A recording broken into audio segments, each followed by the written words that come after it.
Hey guys, అందరు బాగున్నారు కదా. ఇవాళ నేను మా పిన్ని వాళ్ళ షాప్లో స్పెషల్ పకోడీ అయితే ఎలా చేసుకోవాలో చూపిస్తాను. ఫస్ట్ 1.5 kg కొబ్బరి బొట్ట తీసుకొని కట్ చేసేసుకోవాలి. దీంట్లో కార్న్ఫ్లవర్ 1/2 kg వేసుకోవాలి.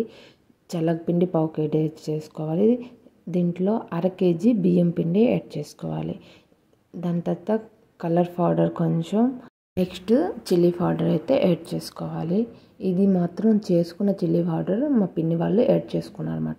నెక్స్ట్ సాల్ట్ టేస్ట్కి తగ్గట్టు యాడ్ చేసుకొని బాగా పొడిగానే మనం ఇది బాగా మిక్స్ చేసుకోవాలి. వితౌట్ వాటర్తోనే మనము మొత్తం బాగా కలిపేసుకోవాలి.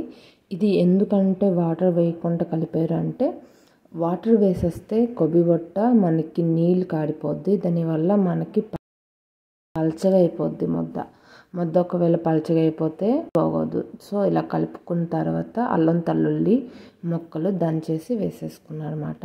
ఇలా పల్చగా అయిపోతే మనకు పకోడీ బాగా టేస్ట్గా రాదు కాబట్టి మనము ఇలా మిక్స్ చేసేసుకోవాలి. మొత్తం ఇలా మిక్స్ చేసుకొని సైడ్కి పెట్టేసుకోవాలి. దాని తర్వాత వాటర్ వేసుకొని కొంచెం కొంచెం ఇలా థిక్గా మనం ముద్దలాగా ప్రిపేర్ చేసుకొని మనం డీప్ ఫ్రై చేసుకోవాలి. ఇది అన్నీ ఒకేసారి అయితే చేయరు.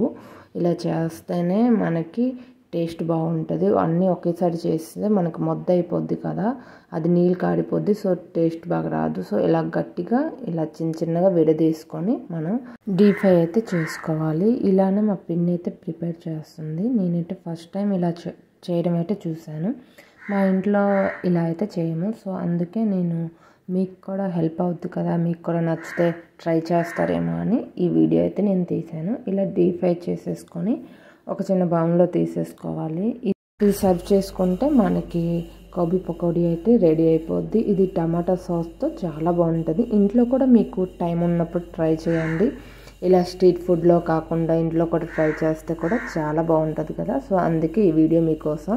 ఈ వీడియో మీకు నచ్చితే లైక్, షేర్, సబ్స్క్రైబ్ చేయడం మర్చిపోద్దు. Thank you.